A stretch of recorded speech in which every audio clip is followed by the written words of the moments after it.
দেখবেন অনেক প্রতাপশালী বাচ্চা বড় বড় লেকচার দিচ্ছে, হঠাৎ রাস্তায় হাঁটতে হাঁটতে ডেড। সারাদিন রাত জেনা করেছে, মদ খেয়েছে, জেনা ছড়িয়েছে সমাজে, নগ্নতা অশ্লীলতা ছড়িয়েছে, ভাইরাস মহামারী দিয়ে শেষ।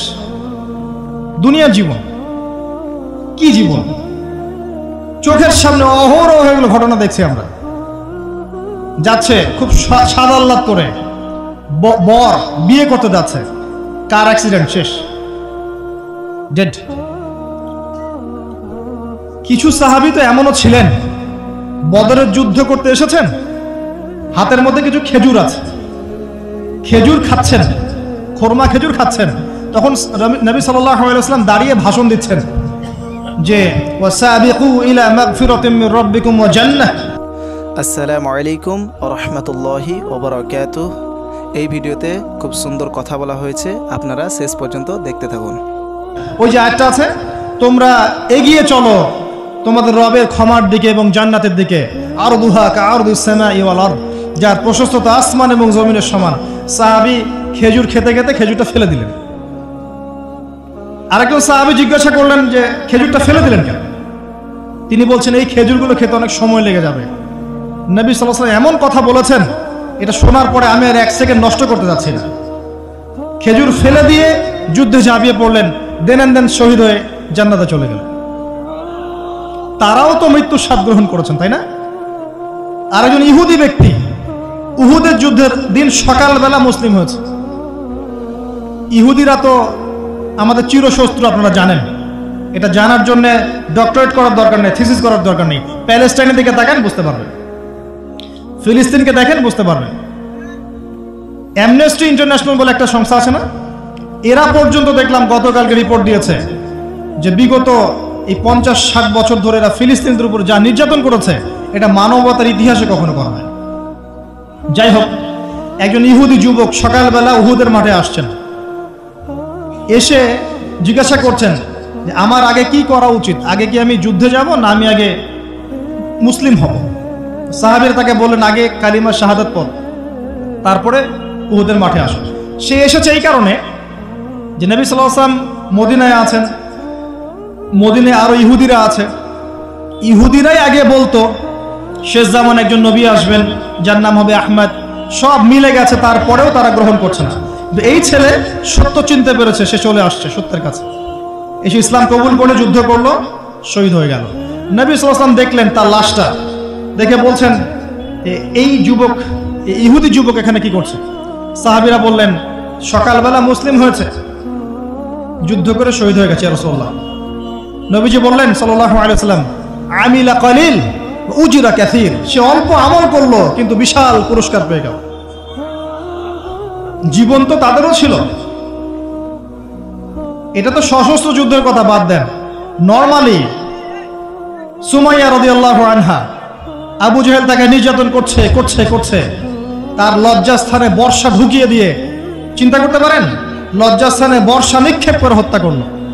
সুমাইয়া রাদিয়াল্লাহু আনহা দেখতে কালো বর্ণের, চেহারা সুন্দর নয়, হয়তো বা আপনার মতো সুন্দর নয়, জান্নাতে এখন হাসছে ইনশাআল্লাহ তাআলা।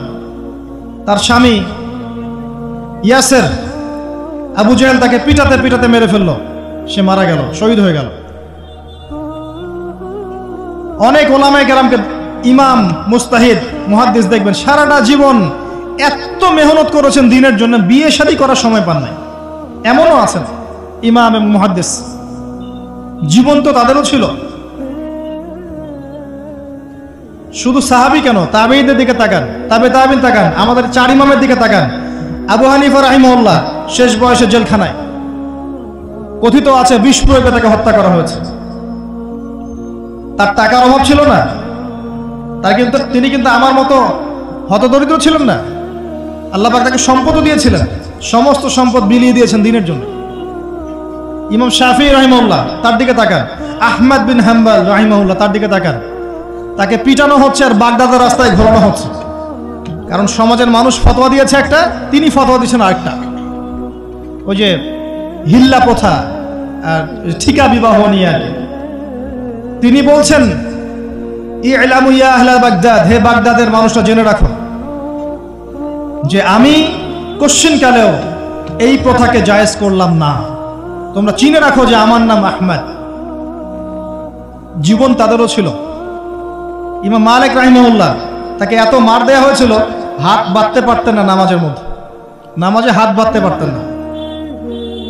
সাহাবীদের থেকে নেন, তাবি থেকে নেন, তাবে তাবি থেকে নেন, মুস্তাহিদ ইমাম থেকে নেন, দুনিয়ার জীবন তারাও কিন্তু ভোগ করেছেন, আর আমরাও ভোগ করছি। আমাদের ভোগের সিস্টেমটা দেখেন, তাদের ভোগের সিস্টেমটা দেখেন। আমরা বাঁচছি দুনিয়ার জন্য, তারা বেঁচেছে পরকালের জন্য। আমরা দুনিয়ায় বাঁচছি দুনিয়ার জন্য, দুনিয়ার একটা চাকরি, একটা ব্যবসা, একটা পরিবার, একটা স্ট্যাটাস, বাড়ি গাড়ি, টাকা কড়ি, সম্পত্তি, এগুলোর জন্য। কিন্তু তারা বেঁচেছেন আল্লাহর জন্য, পরকালের জন্য। যে ব্যক্তি দুনিয়ার জন্য দুনিয়া করে, আল্লাহ পাক তাকে ইহকাল পরকাল দুটোই নষ্ট করে দিবেন। যে ব্যক্তি পরকালের জন্য দুনিয়া করবে, আল্লাহ পাক তার দুনিয়া গুছিয়ে দিবেন, আখিরাতও গুছিয়ে দিবেন ইনশাআল্লাহ। প্রথম কথা হচ্ছে এই যে দুনিয়ার জীবনকে প্রাধান্য দেয়া যাবে না।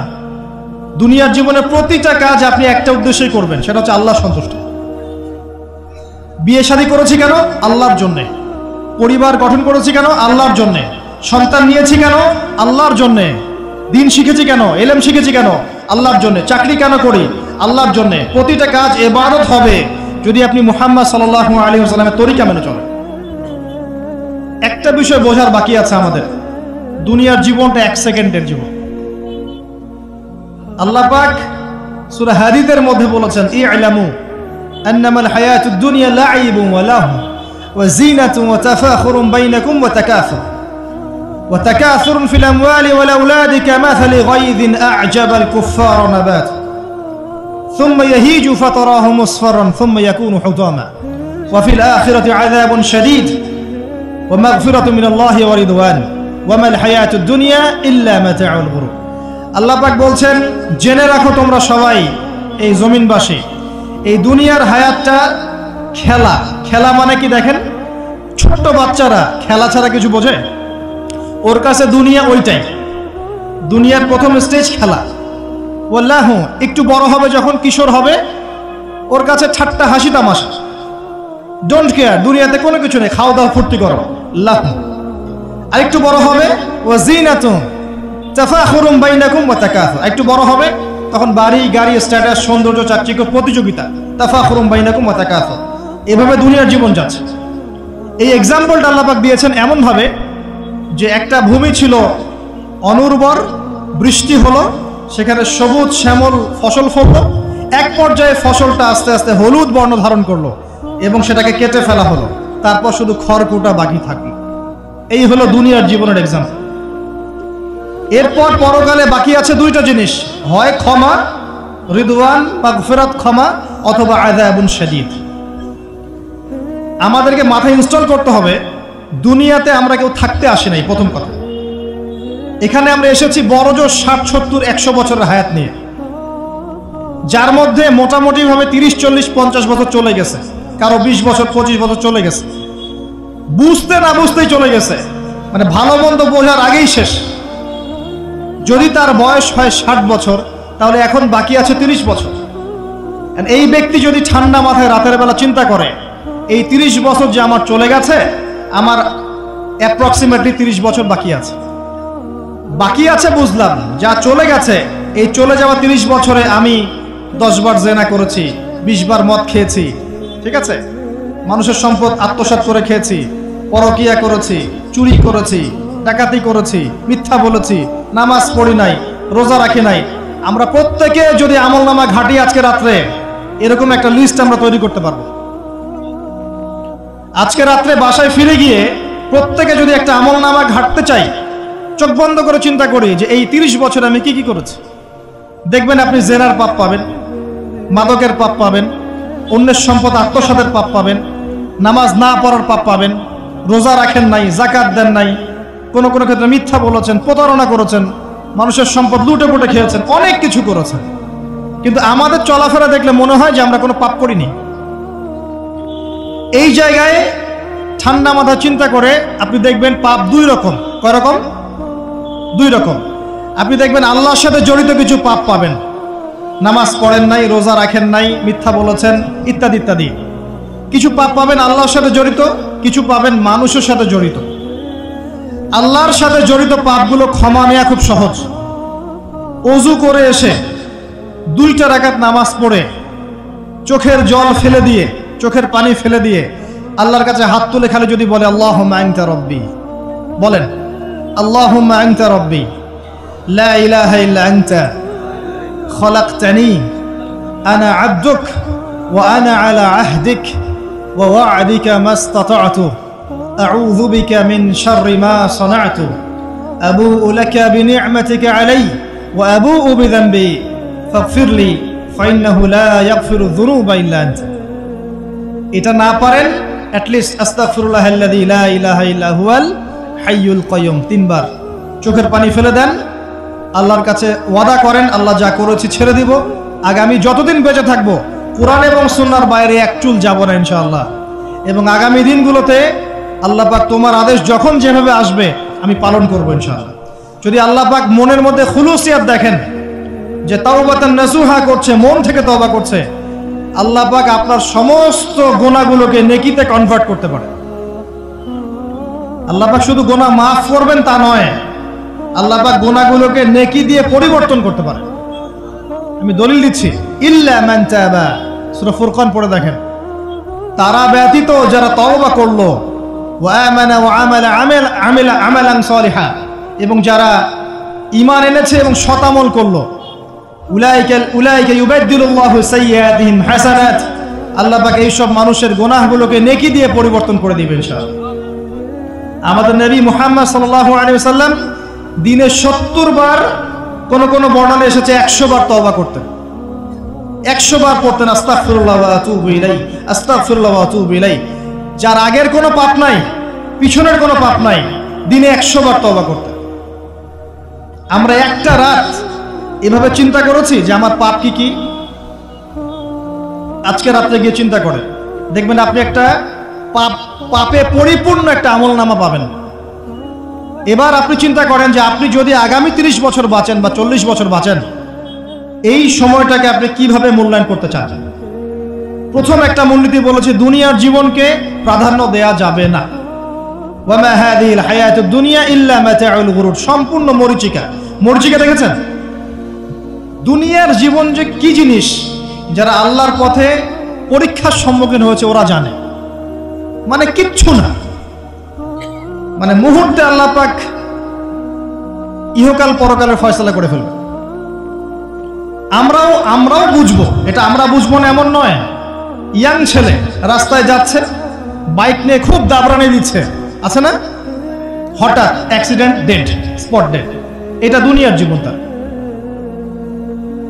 সারা জীবন দুনিয়ার পিছনে ছুটেছে, শেষ বয়সে হতাশ, কিছুই পেলাম না, পাবে না, কারণ আল্লাহর পথে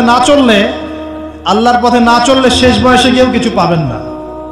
যন্ত্রণা, হতাশা, গ্লানি ছাড়া, তখন দেখবেন আত্মহত্যা করে শেষ, ডেড। একটা কথা বলছিলাম যে আপনি চলার পথে কোরআন সুন্নাহর প্রতিকূলে আমল, আকীদা, মানহাজ, মুআমালাত এগুলো দেখলে কি করবেন? কোরআন সুন্নাহকে অগ্রাধিকার দিবেন নাকি চলমান বিষয়কে অগ্রাধিকার দিবেন? ইবাদত করতে এসে দেখছেন আমলের নামে বেদাত চলছে, কি করবেন? বেদাতীদের সাথে আপোষ করবেন না কোরআন সুন্নাহয় ফিরে আসবেন? আপনি তাওহীদের ক্ষেত্রে দেখছেন মানুষ ইসলামের নামে শিরক করছে, এখন আপনি কি সংখ্যাগরিষ্ঠ মানুষকে অগ্রাধিকার দিবেন না কোরআন সুন্নাহর কাছে আসবেন? অর্থনৈতিক জীবনে গিয়ে দেখছেন মানুষ বেশিরভাগই হারাম রিজিক খাচ্ছে। এখন আমি যদি বলি যে দুনিয়ার জীবনে টিকে থাকতে হলে আমাকে এগুলোতে গায়ে আপোষ করে চলতেই হচ্ছে, তাহলে কিন্তু কোশ্চিনকালেও কোরআন সুন্নাহকে প্রাধান্য দেয়া হলো না। তখন আপনি কি করবেন? পরিবার চালাতে গিয়ে দেখছেন যে পরিবারের বেশিরভাগ লোক আপনার কথা শোনে না। আপনি কোরআন এবং সুন্নাহকে দিয়ে পরিবার চালাতে চান, তারা পশ্চিমা সংস্কৃতি দিয়ে পরিবার চালাতে চায়, হিন্দি সিরিয়াল দিয়ে, গান বাজনা, ডুগি তবলা এগুলো দিয়ে। বেনামাজি, নামাজ রোজার খবর নাই, তালিম নাই, ইসলামিক নৈতিকতা নাই, কিচ্ছু নাই, জীবনের কোনো উদ্দেশ্যই নাই। এরকম পরিবার নিয়ে আপনি চলছেন, কি করবেন? কাকে প্রাধান্য দিবেন? খুব ডিফিকাল্ট প্রশ্নগুলো কিন্তু, এবং এগুলো প্র্যাকটিক্যাল, এগুলো হচ্ছে এখন। চাকরি খুঁজতে গেছেন, আপনি দেখছেন যে ঘুষ না দিলে চাকরি পাচ্ছেন না, কি করবেন আপনি তখন? পড়াশোনা করতে গেছেন, ছেলে মেয়ের ফ্রি মিক্সিং জেনা ছাড়া পড়াশোনাই করতে পারছেন না, কি করবেন তখন? ইউনিভার্সিটিতে গেছেন, ইউনিভার্সিটির পরিবেশগুলো দেখছেন, ইসলাম কোথায় আর ইউনিভার্সিটি কোথায়, কি করবেন আপনি তখন? প্রত্যেকটা জায়গায় আপনাকে সিদ্ধান্ত নিতে হবে যে আমি প্রতিটা জায়গায় কোরআন এবং সুন্নাহর সাথে আপোষ করব, নাকি চলমান এই জাহিলিয়াতের সাথে আপোষ করব, কোনটা করব? বিশ্বাস করেন, যখন আপনি মনের মধ্যে এই চেতনা লালন করতে পারবেন এবং আল্লাহ আপনাকে হেদায়েত দিবেন যে হ্যাঁ কোরআন সুন্নাহই সমস্ত সমস্যার সমাধান এবং এর মধ্যে আল্লাহ পাক প্রতিটা বিষয়ের সলিউশন নাজিল করেছেন, আপনি মেনে নেবেন, চলবেন, তখন আপনি বাধা পাবেন, প্রচুর বাধা পাবেন। প্রথম বাধা পাবেন আপনার পরিবার থেকে, এরপরে বাধা পাবেন আপনার সমাজ থেকে, বাধা পাবেন ধর্ম নেতাদের থেকেও, পরবর্তীতে বাধা পাবেন ফেরাউন নমরুদদের থেকে। কি করবেন? ডিসিশনগুলো খুব ইম্পর্টেন্ট, কারণ মনে রাখবেন কবরে 3টা প্রশ্ন হবে। মান রব্বুক, সেই উত্তর দিতে পারবে যে পৃথিবীতে আল্লাহর সাথে শিরক করে নাই, সিম্পল, যে তাওহীদের উপর ছিল, শিরক করেনি, উত্তর দিতে পারবে ইনশাআল্লাহ রব্বি আল্লাহ। পৃথিবীতে যে আল্লাহর সাথে শিরক করেছে সে কোশ্চিন কালে উত্তর দিতে পারবে না। শিরক করে মারা গেছে, তওবা করে নাই, উত্তর দিতে পারবে না ইনশাআল্লাহ। মা দীনুক, পৃথিবীতে যে দ্বীন ইসলামকে চূড়ান্ত সত্য রূপে মেনে নেয়নি, পরিপূর্ণ দিন পালন করার চেষ্টা করে নাই, কোশ্চিন কালেও মা দীনুক উত্তর দিতে পারবে না। ইসলামকে ঠাট্টা বিদ্রুপের ছলে হাসি তামাশা গ্রহণ করেছে, সে কখনো উত্তর দিতে পারবে না। মান নবিয়ুক, পৃথিবীতে যে ব্যক্তি নবী সাল্লাল্লাহু আলাইহি ওয়াসাল্লামের সুন্নাহ মেনে চলেনি, জীবনে চলার পথে নবীর সুন্নাহকে পরোয়া করে নাই, অন্যের আদর্শ গ্রহণ করেছে, সে কোশ্চিন কালেও মান নবিয়ুক উত্তর দিতে পারবে না। কারা পারবে তাহলে?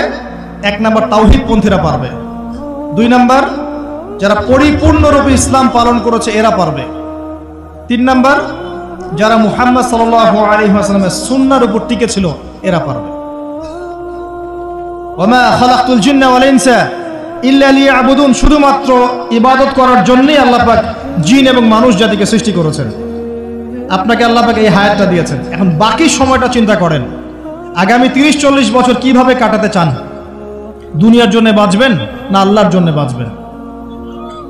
যদি আল্লাহর জন্য বাঁচতে চান, সর্বশেষ হেদায়েত আল কোরআন এবং সর্বশেষ নবী মুহাম্মদ সাল্লাল্লাহু আলাইহি ওয়াসাল্লাম, এর বাইরে কিচ্ছু নাই ভাই। সারা দুনিয়ার মানুষ মিলে যদি বলে যে কোরআন সুন্নাহর মধ্যে আছে সুদ হারাম, কিন্তু সুদ হালাল, হালাল হালাল, কোশ্চিন কালে হালাল হবে না। সারা দুনিয়ার মানুষ একটা মাঠে যদি এসে বলে সুদ হালাল, সুদ ভালো, কোশ্চিন কালে হালাল হয়ে যাবে না, হারামই থেকে যাবে। সারা দুনিয়ার মানুষ যদি বলে পর্দা করার দরকার নাই, এটা সেকেলে সেকেলে সেকেলে, এটা সেকেলে হয়ে যাবে না, এটা ফরজ থেকে যাবে। কিচ্ছু নাই কোরআন সুন্নাহর বাইরে, কিচ্ছু নাই। যা আছে দেখছেন বোগাস, যার কোনো ভিত্তি নাই, মানুষের মন গড়া প্রবৃত্তির অনুসরণ। এখন আপনি যখন কোরআন এবং সুন্নাহর কাছে আসতে চাইবেন, তখন কিন্তু আপনি চতুর্দিক থেকে বাধা পাবেন। এই পথ চলাটা এত সহজ হবে না। হ্যাঁ, কাদের জন্য সহজ হবে? যারা প্রোটেস্ট্যান্ট মুসলিম হবে। কি মুসলিম? প্রোটেস্ট্যান্ট মুসলিম। এটা কেমন? মানে ওটাও ঠিক এটাও ঠিক, সুদ খেলেও হয় না খেলেও হয়, পর্দা করলেও হয় না করলেও হয়, নামাজ পড়লেও হয়, মাঝে মাঝে ছাড়লেও হয়, যাকাত দিলেও হয় না দিলেও হয়। মডারেট প্রোটেস্ট্যান্ট মানে কোরআন সুন্নাহ যা আছে এগুলো খুব কঠিন মনে হয়, একটু মৌলবাদী মৌলবাদী মনে হয়, এগুলো মানলে তো এই যুগে চলা যায় না, এগুলো ওই যুগের জন্য, এরকম ভার্সনে যারা চিন্তা করবে তাদেরকে কষ্ট পেতে হবে না। তারা দেখবেন কষ্ট না করেই দুনিয়ার জীবন কাটিয়ে দিচ্ছে, ওদের কোনো বাধা বিপত্তি আসবে না। আপনি যখন কোরআন সুন্নাহকে আঁকড়ে থাকবেন, কেমন করে আঁকড়ে থাকবেন? মারির দাঁত দিয়ে কামড়ে থাকবেন, নবীজি বলেছেন। মারির দাঁত দিয়ে কামড়াতে বলেছেন, সামনের দাঁত দিয়ে কামড়ালে ছটকে যাবে, টান দিলে ছিঁড়ে যাবে। মারির দাঁতে কামড় দিলে, টান দিলে সহজে ছিঁড়বে না। এভাবে থাকলে আপনার বাধা আসবে। এখন আপনার সামনে দেখবেন আপনি কিছু ফিতনা এবং কিছু সলিউশন। আপনি নিয়াত করেছেন যে আপনার যে গুনাহগুলো হয়েছে এগুলো থেকে আপনি তওবা করবেন ইনশাআল্লাহ। আগামী দিনগুলো আপনি কোরআন এবং সুন্নাহ অনুসারে চলবেন। এই কথার সাথে একমত আছেন তো? এখন চলতে গিয়ে দেখবেন যে আপনি কিছু স্পষ্ট বিষয় দেখতে পারবেন যেগুলোর সাথে আসলে কোরআন সুন্নাহর খুব একটা মিল পাওয়া যাবে না। আপনি দেখবেন স্পষ্ট শিরক করছে মুসলিমরা, আপনি দেখবেন স্পষ্ট বেদাত করছে, আপনি দেখবেন হারাম খাচ্ছে। মুসলিম যুবকরা মাদক, পর্নোগ্রাফি, জেনা, ফ্রি মিক্সিং, আপনার জুয়া, ক্যাসিনো, এই যে আপনার টিকটক প্রজন্ম, এগুলো নিয়ে ব্যস্ত আছে। আপনি স্পষ্ট দেখবেন মেয়েরা বেহায়ের মতো ঘুরে বেড়াচ্ছে। আপনি স্পষ্ট দেখবেন যে আপনি হালালে থাকলে চাকরি পাচ্ছেন না। আপনি স্পষ্ট দেখবেন পরিবারের লোকজন কথা শোনে না। আপনি এমনও দেখবেন ওলামায়ে কেরামের মাঝে ঐক্য নাই, এমন দেখবেন। আপনি এমনও দেখবেন যে মানুষ দিনকে দুনিয়ার বিনিময়ে বিক্রি করে দিচ্ছে। আর এমন দেখবেন যারা আপনার উপরে আছে তারা দিন সম্পর্কে তেমন কোনো জ্ঞান রাখে না। এমন জটিল পরিস্থিতিতে আপনি কি করবেন তখন? এরপরে আপনি যখন বিশ্বের দিকে তাকাবেন তখন দেখবেন বিশ্বের সমস্ত পরাশক্তিরা ঐক্যবদ্ধ ইসলামের বিরুদ্ধে। বিশ্বের সমস্ত বড় বড় পরাশক্তিরা ঐক্যবদ্ধ ইসলামের বিরুদ্ধে। দেখবেন আপনি ইসলামের কোনো খিলাফা নাই, দেখবেন কোনো ইমাম নাই, কোনো আমির নাই, কোনো জামাআ নাই। দেখবেন আপনি সেই রকম সলফে সালেহিনদের যুগের মতো শৌর্য, বীর্য, ব্যক্তিত্ব, গায়রাত কিছু নেই। মনে হবে যেন আমরা দাসত্বের শৃঙ্খলা আবদ্ধ হয়ে গেছে। তখন আপনি কষ্ট পাবেন মনে মনে। আপনার মধ্যে ঈমান থেকে থাকলে আপনি কষ্ট পাবেন, ভেতর থেকে কষ্ট ফিল করবেন। যদি প্যারালাইজড রোগী হয়ে থাকেন তাহলে কষ্ট ফিল করবেন না। চেতনা থাকে দিনের, কষ্ট ফিল করবেন। তখন আপনার স্ট্রাগল শুরু হবে। তখন আল্লাহ যদি আপনাকে বুঝ দেন, আল্লাহ দেখবেন আপনি কি করেন। আপনার মেধা দিয়ে আল্লাহ আপনি কি করেন, আপনার অর্থ দিয়ে আপনি কি করেন, আপনার হায়াতটা দিয়ে আপনি কি করেন, আপনার এই যে জনবল দিয়ে আপনি কি করেন, আল্লাহ আপনাকে যা দিয়েছেন তা দিয়ে আপনি দিনের জন্য কি করছেন আল্লাহ পাক তখন দেখবেন। এই জায়গায় আমি আপনাকে কিছু সলিউশন বলছি। এটা শুধু আপনাকে বলছি তা নয়, আমি নিজেও এটা ফিল করি, লালন করি। আর আমি এমন কিছু বলবো না যা আমি নিজে আপনার জন্য পছন্দ করি না। যেটা আমি নিজের জন্য পছন্দ করি সেটাই আপনাকে বলবো। প্রথম কথা, এখানে আপনাকে গাইডেন্স দিবে আল কোরআন। এরকম সিচুয়েশনে আপনাকে পথ দেখাবে অনলি আল কোরআন, এরপর নবী সাল্লাল্লাহু আলাইহি ওয়াসাল্লামের হাদিস। এখানে আপনার দায়িত্ব আসবে প্রথমত কোরআন পড়া শিখতে হবে। প্রথম কাজটা কি ভাই? কোরআন পড়া শিখতে হবে, তেলাওয়াত শিখতেই হবে, নিয়মিত তেলাওয়াত করতে হবে। একটা দিন যাবে না আপনার জীবনে যে কোরআন তেলাওয়াত আপনি করেন না, ইনশাআল্লাহ। বেশি থেকে বেশি করবেন, বেশি থেকে বেশি। আমার পরামর্শ হচ্ছে দিনে এক পারা করে করার চেষ্টা করুন। এরপর দায়িত্ব চলে আসবে আপনার কোরআন বোঝা। আপনি কিছু অংশ মুখস্থ করবেন, হিফজ করবেন, অর্থটা বোঝার চেষ্টা করবেন, কোরআনের ভাষাটা শেখার চেষ্টা করবেন। এর সবকিছু আপনি বুঝতে পারবেন না, তখন কি করবেন? আলেম ওলামার কাছে যাবেন, তাদের সোহবতে গিয়ে পড়ে থাকবেন। যে বিষয়টা বুঝতে পারছেন না জিজ্ঞাসা করে জেনে নেবেন। ফাসআলু আহলা যিকরি ইন কুনতুম লা তা'লামুন। এরপর কোরআনের আদেশ নিষেধগুলো আপনি মেনে চলবেন, নিজের পরিবারে এবং নিজের অধীনস্থদের মধ্যে। এরপরে আপনি থেমে যাবেন না। কোরআনের দাওয়াত আপনি যতটুকু জানেন এটা মানুষের কাছে প্রচার করবেন। মাদ্রাসা করবেন, মসজিদ আবাদ করবেন, মক্তব চালু করবেন, কোরআনের একটা রেভলিউশন ক্রিয়েট করবেন। কোরআনের জন্য আপনার জান, মাল, অর্থ বিলিয়ে দিবেন। ওই একটা ছোট্ট কাজ দেখবেন পরকালে জান্নাতে যাওয়ার ওসিলা হয়ে গেছে ইনশাআল্লাহ। তারপর আপনি সুন্নতকে পাবেন। ওই সুন্নতের উপরে আপনার 24 ঘন্টাকে সাজাবেন। দিন রাত প্রতিটা আমল আপনি সুন্নাহ অনুযায়ী করার চেষ্টা করবেন। এরপরে গিয়ে আপনার দায়িত্ব আরো বাড়বে। এরপর দায়িত্ব চলে আসবে উম্মাহ কেন্দ্রিক। আপনার তাজকিয়া অর্জন করতে হবে, আত্মশুদ্ধি। আত্মশুদ্ধি অর্জন করতে হলে সবসময় পরকালের ফিকির করতে হয়, মৌতের স্মরণ করতে হয়, বেশি বেশি কোরআন তেলাওয়াত করতে হয়, এতিমের মাথায় হাত বোলাতে হয়, আপনার সাদাকা বেশি বেশি করতে হয়, মাঝে মাঝে রোজা রাখতে হয়। এগুলো করতে থাকলে আল্লাহর জিকির বেশি বেশি করতে হয়, আল্লাহর ধ্যান করতে হয়, আল্লাহকে ডাকতে হয়, দোয়া করতে হয়, আত্মশুদ্ধি অর্জন হবে। একই সাথে আপনার অন্তর থেকে হিংসা, বিদ্বেষ, এই যে গীবত, রিয়া, অহংকার, সমালোচনা, সংস্কৃতি দূর করতে হবে। মনের মধ্যে অহংকার, হিংসা, বিদ্বেষ থাকলে আল্লাহর নূর পাওয়া যাবে না, তখন তাজকিয়া অর্জন হবে না। আল্লাহর নূর না আসলে আপনি খিজির হতে পারবেন না, যে অনেক দূর পর্যন্ত দেখতে পারে। সূরা কাহফের মধ্যে ঘটনা পাবেন। আর এই শেষ জামানায় টিকতে হলে আপনাকে খিজির হতে হবে, দূর পর্যন্ত দেখতে হবে।